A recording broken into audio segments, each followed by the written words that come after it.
I'm Daniel Fisher here at Sweetwater Sound, and today I'm going to do a sonic deep dive of the Taiga module. And we've already done a video where Richard Nicol of Pittsburgh was here, and he basically walked us through each of the sections, talked about why he did each of the things the way he did, how this is his dream baby, how it's a mix of East Coast and West Coast and Pittsburgh all together. But we didn't get to play a lot of examples, especially of things pushing each other really hard. And so that's what I'm going to do today. I'm calling that a sonic deep dive. I'm not going to walk through this like an owner's manual. I'm basically going to start with the oscillators, show you the different wave shapes, push them through the frequency ranges. Then I'll mix some oscillators. I'll show you all the wave shaping, the different versions of wave combinations. Then we'll move to the mixer, the preamps, distortion, the filter, the envelopes, and then of course the dynamic section, which is very cool, the delay, which is an analog bucket brigade delay. And then I also have the Nemesis delay connected externally. I will not turn that on until I tell you that I've turned it on, but that's mostly just because I also want to hear this thing through a true stereo ping pong delay as well. And you'll find that the bucket brigade delay in mono actually feeds the stereo delay very well. Lets you get both ambient murky stuff and the nice crystal pristine back and forths. Okay, so first we're going to start with the oscillators. There's 3 of them. They're identical. They're all analog, as is the mixer, the filter, the VCA. The entire audio path is analog. The difference between the 3 oscillators, which are identical in every other way, is that the pitch range on the knobs on the top are different. So I'm going to start with oscillator 1, and you'll see that the pitch thing on the top gives you a whole step. Now if I go to oscillator 2, I get an octave plus. You get a little extra so you can detune above or below the octave.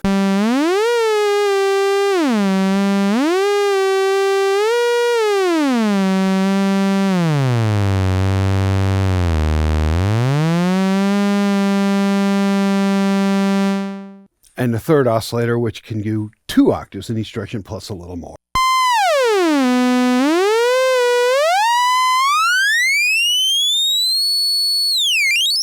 So yeah, the oscillators go all the way up there, and of course they go all the way down here. So plenty slow. Okay, so now I'm going to show you the different shapes of the oscillator that are available. I'm going to use oscillator 3 because I got that wide swing to show you the sound in different ranges. I'm going to start with the sine wave.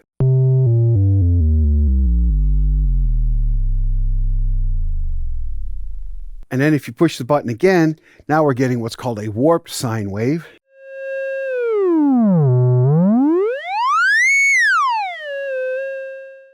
And then triangle, and Richard made sure that I understood that it's not exactly a triangle, but it is the approximation of what they're going for.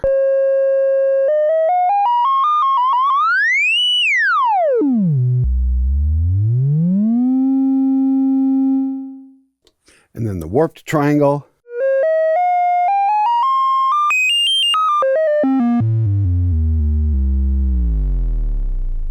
Then the sawtooth that you've already heard.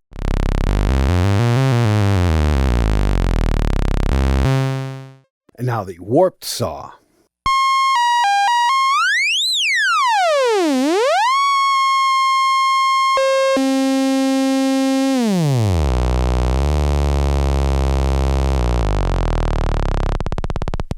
And then the interesting thing about this particular mode, when those 2 are lit up, is that when you do turn the shape knob, it is shaping the sawtooth wave, but it's changing the pulse width of the square wave. So when you send a CV to move that via LFO envelope or whatever you want, you're going to get both of those textures changing in an interesting way. I'm going to do that right now.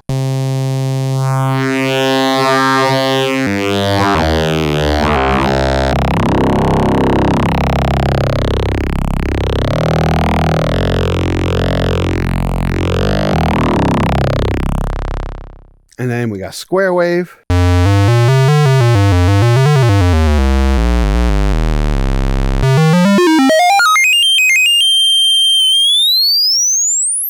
then one more press lights up the sine wave and the square wave, which gives us sine wave and square with the ability to modulate the square wave pulse as well.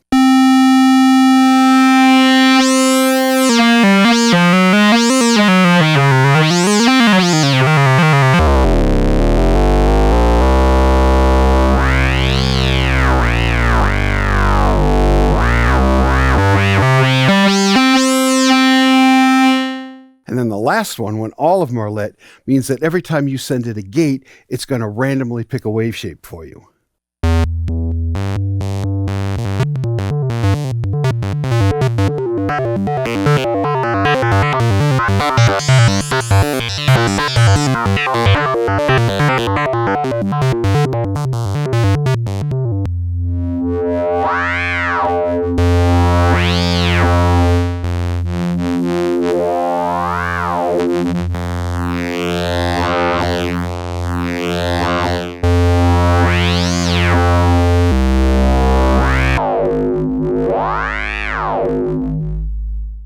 Now, so far, we've only been playing with one oscillator.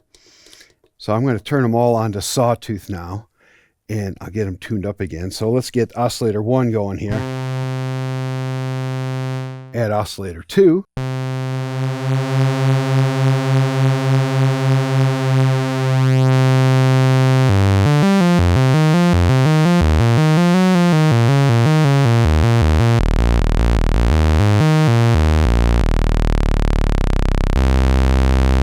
Now low detuning.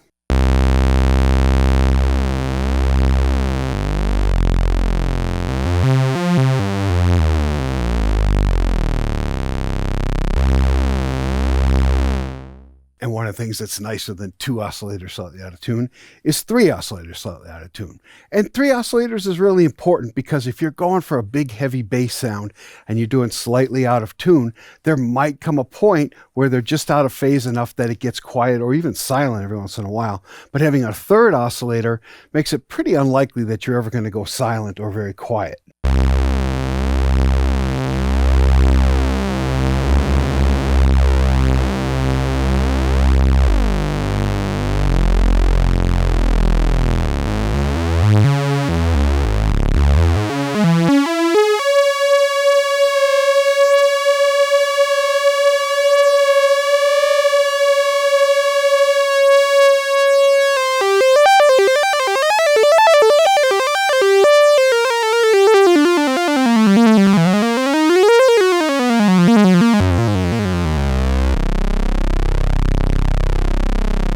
It's just a big, fat, beautiful sound. And again, we're not doing any modulation so far. This is just the 3 oscillators being detuned from each other. And currently they're all on the same wave shape, but you can mix and match as you please.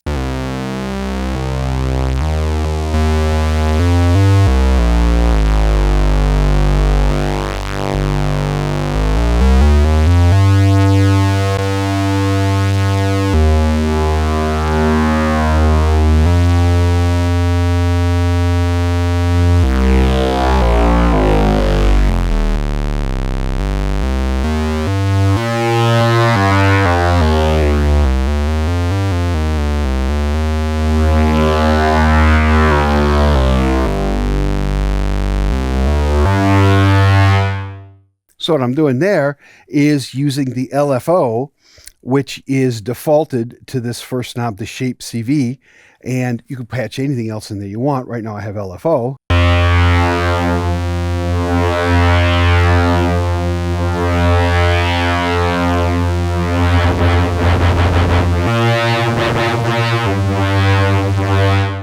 Now, right now the LFO is in its low range, but I can do shift and hit that, and now all of a sudden I can have a much faster LFO.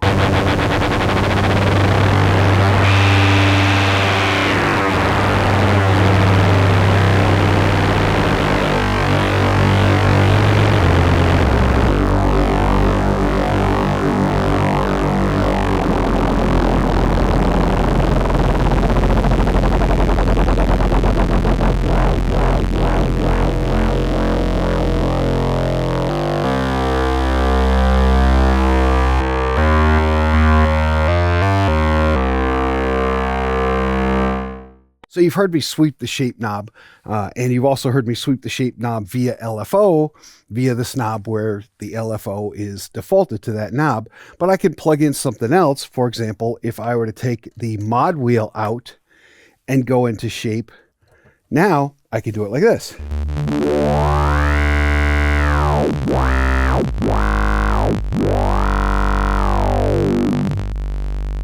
And it doesn't have to be ModWheel that drives the voltage out of that jack.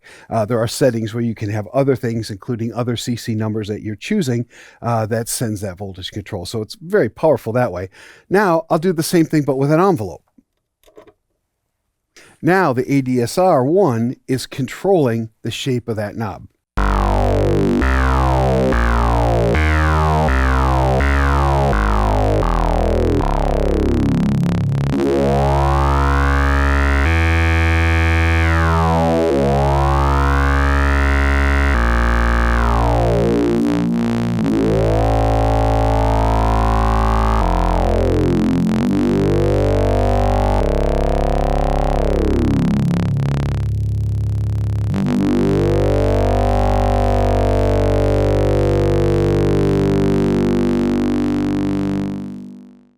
And it'll sound different for each of the wave combinations here.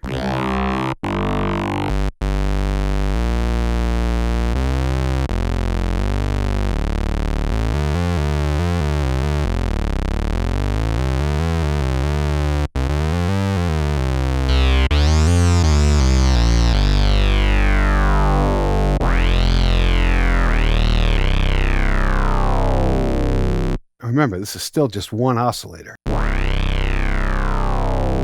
So now I'll start bringing another one in.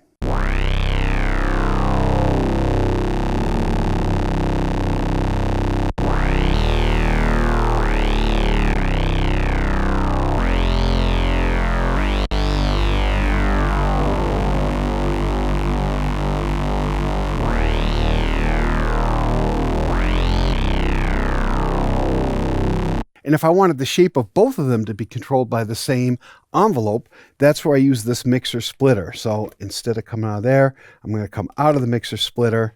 Then I'm going to feed the output of the ADSR1 into the mixer splitter. And now I'm going to go to 2 of the shapes.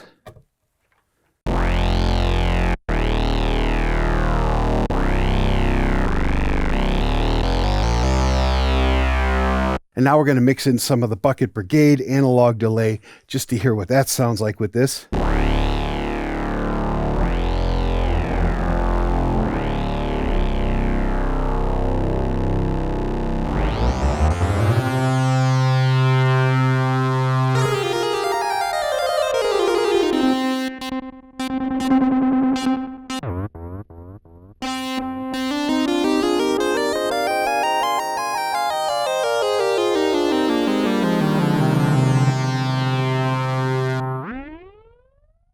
And then finally, we'll mix in the third oscillator.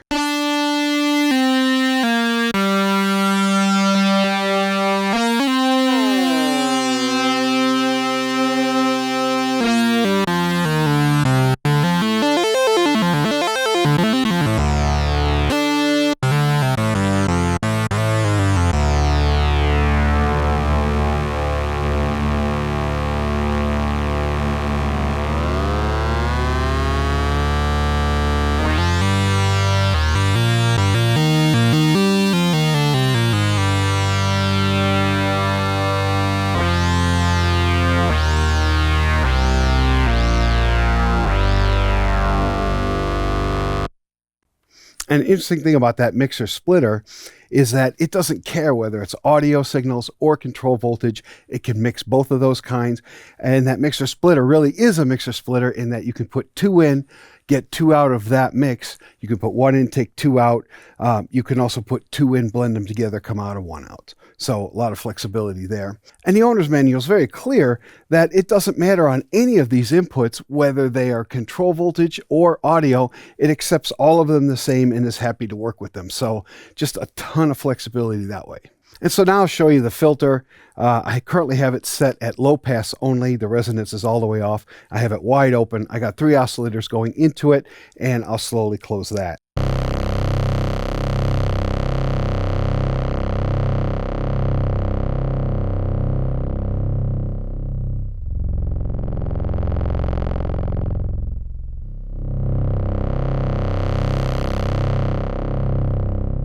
With some resonance.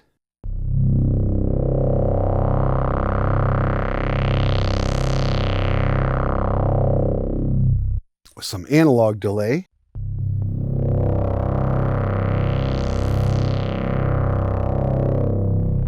Some more resonance.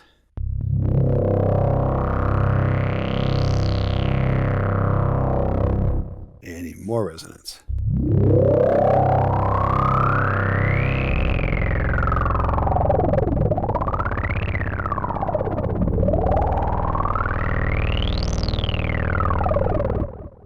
And notice that even though I have the resonance up all the way, it doesn't go into full-blown sine wave self-oscillation. They're calling it infinite resonance, and it's just simply a different way of doing it. One of the advantages of this way is that you're not losing bass when you get high resonance. You're not getting that really tight Q where you're losing the bass on that.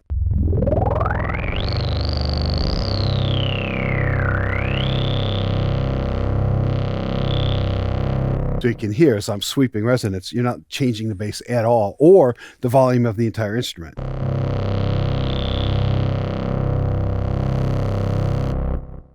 So now I'm going to turn the 3 oscillators off, and I'm going to turn up channel 4, which is noise, and I'm going to start with the low-pass filter, sweeping that, and then I'll raise the resonance and go from waves to wind.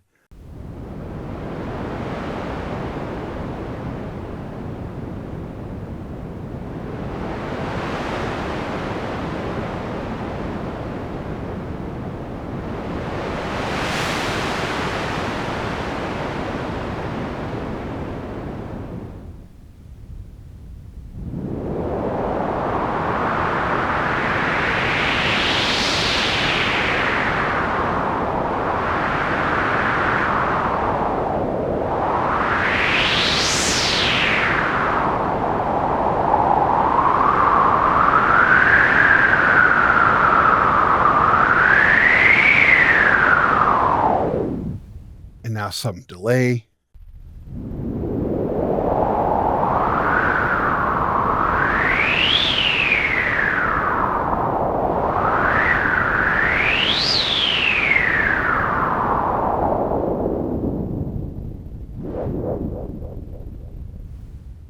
All right, so now I've turned the other 3 oscillators back up, turned noise off, and we're now in a bandpass filter, and we'll sweep through that with no resonance.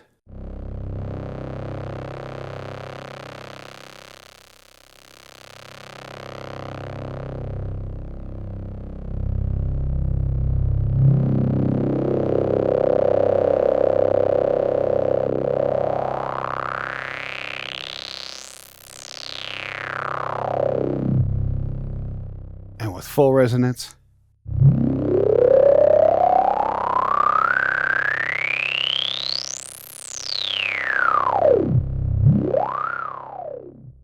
And this is the low pass filter combined with a band pass filter. So you're letting more highs through, but you're also putting an exaggerated sweep right through the center of the cutoff frequency, starting with no resonance.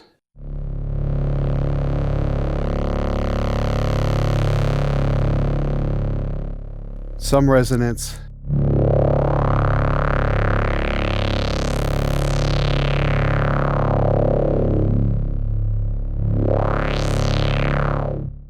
And a lot of resonance.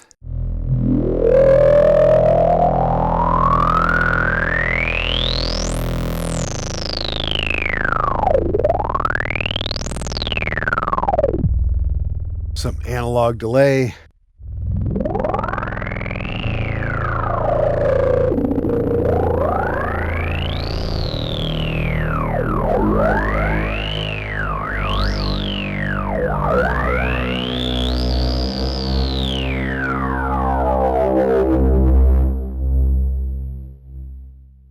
Here's high pass, no resonance.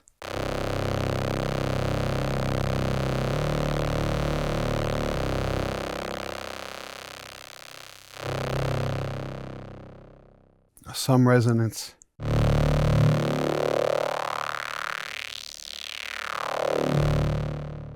And full resonance.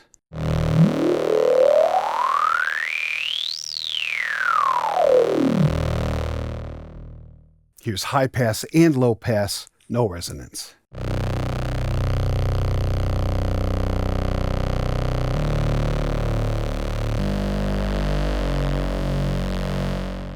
some resonance.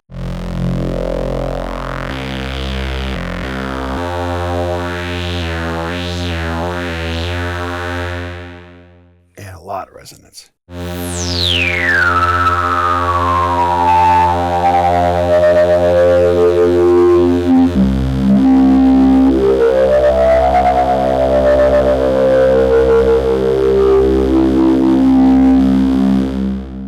With some BBD delay.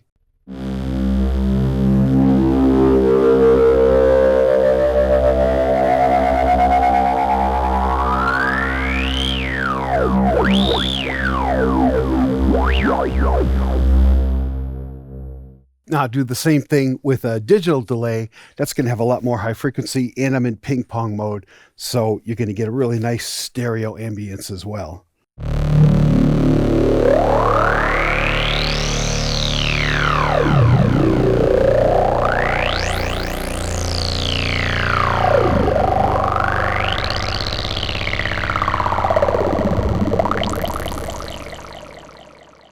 Now I'll combine some analog delay and stereo delay, and that should be pretty interesting.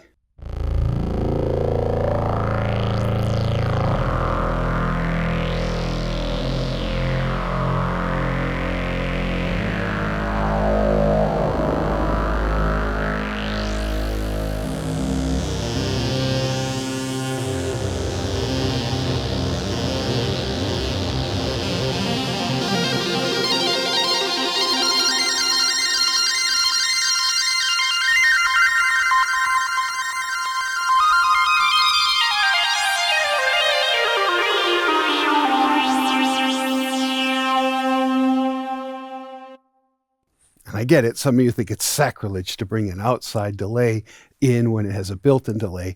But really, a BBD, a bucket brigade delay that's analog, it just has a different texture. It's very, very dark. And this particular one is in mono. So it really is cool to have both and to blend them both. And I really always want to hear what a synth sounds like in stereo ping pong delay. And then with all three of the filter lights lit, now we have a random filter response. So every key strike is going to be a little different.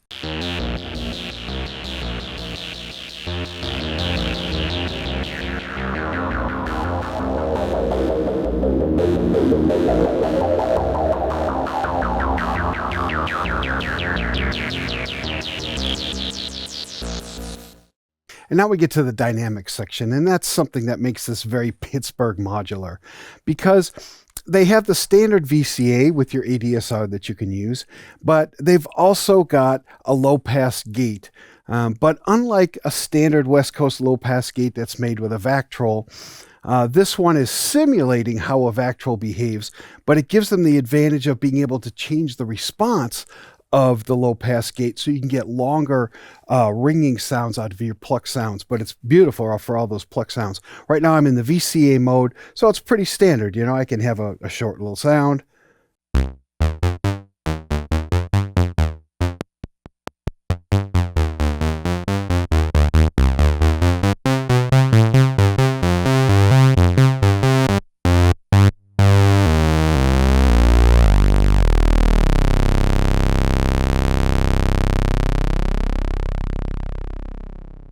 I can raise the attack time.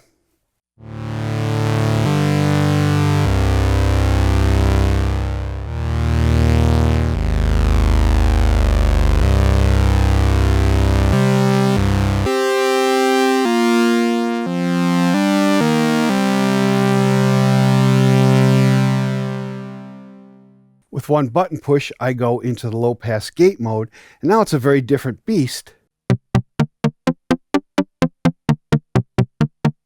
But I can change the response time on that now, and this is kind of on the decay section.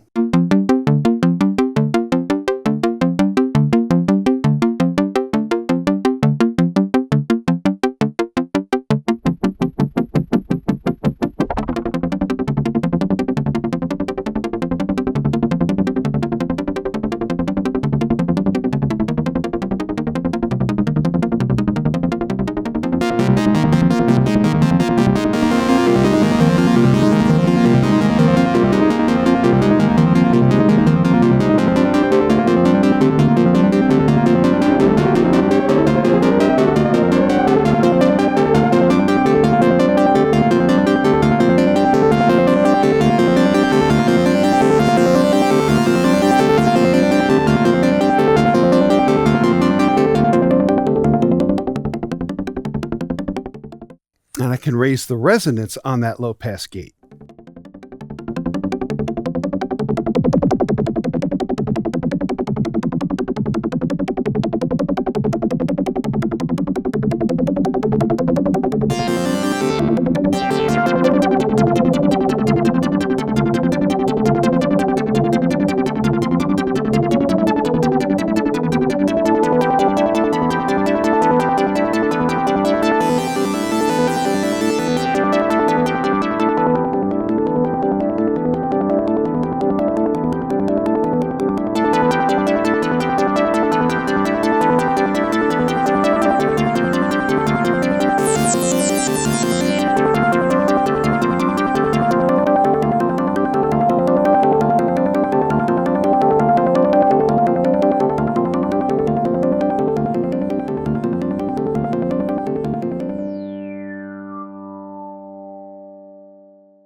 And then the last dynamics mode is Plucked low pass.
All right, so now let's start cross-modulating. The first thing I'm going to do is take oscillator 3, and I'm going to use it as a modulation source for the shape of oscillator 1. And I'm going to keep oscillator 3 not in the audio path. And we're going to set that to a sine shape and take it out of the mix.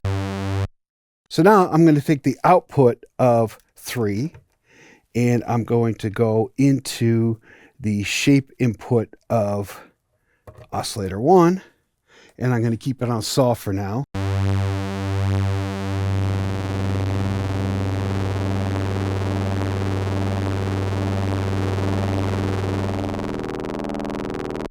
I'm also going to disconnect it from MIDI. You do that by holding the shift, and then you touch the seed button, and the light under the MIDI symbol goes out. Now that note's going to just sit there. So now I'm going to take the output of oscillator 3, which I have set to sine, and I'm going into the shape input of oscillator 1, which means that this knob now controls the depth of that.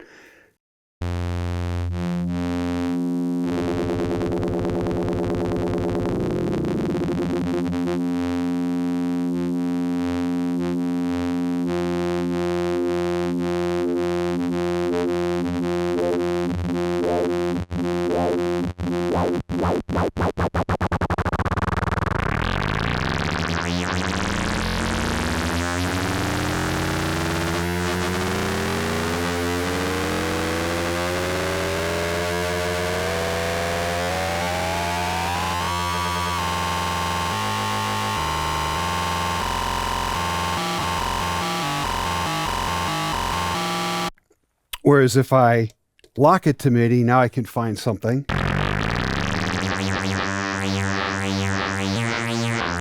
And you see that it moves together.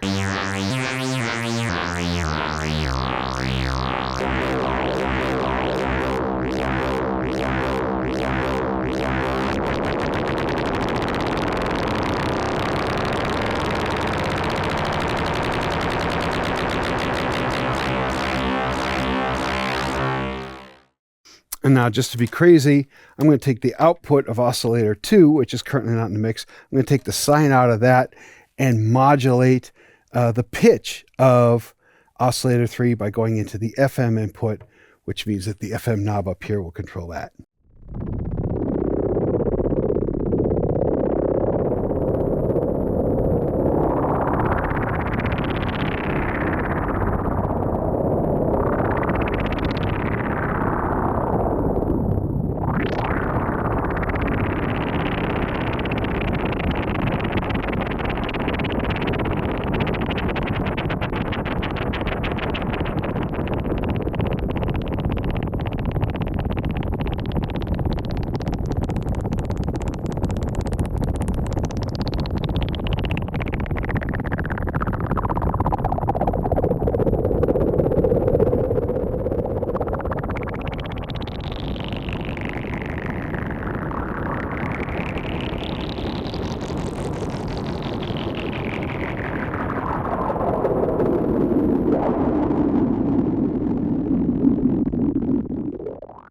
Now we're going to use the sample and hold that this has, and it's a real sample and hold that it gives you a noise input that can be overridden with something else, and you get your sample rate, and then you have the output of that.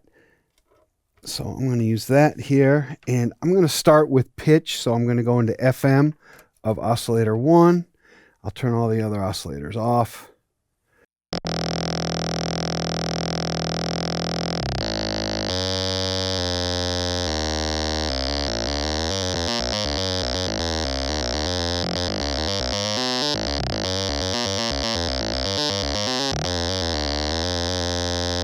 But it doesn't have to go to pitch, it could go to shape.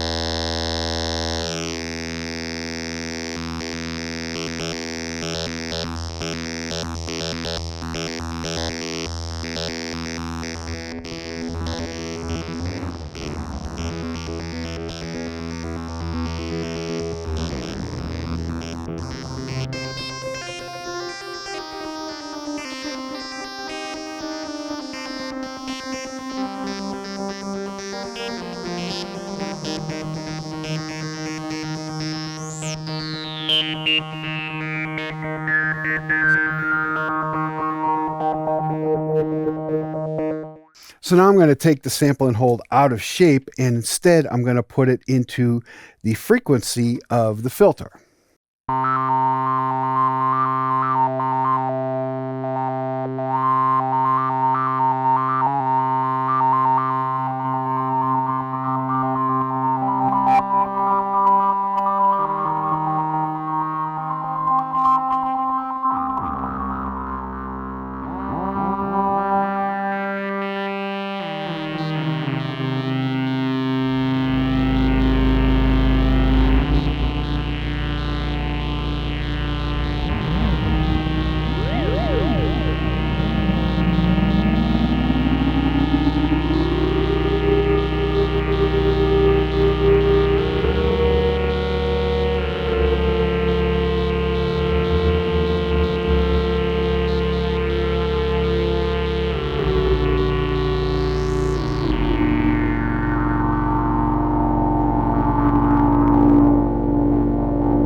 And now we use that same sample and hold to modulate the delay time, which is going to give really weird pitches that it glides in and out of as it gets to different voltages.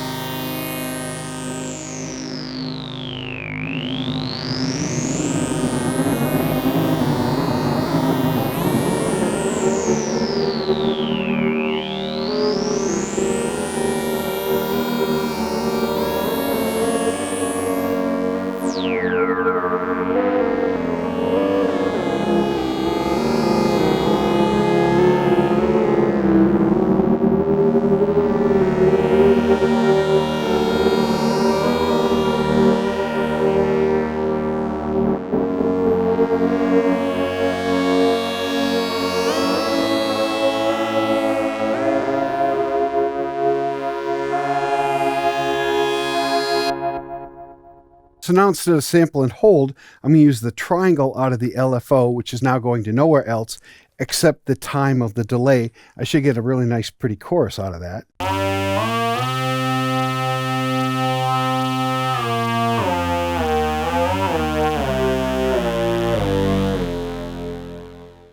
Well, that's just a quick look at some of the sonic possibilities of the Taiga by Pittsburgh Modular.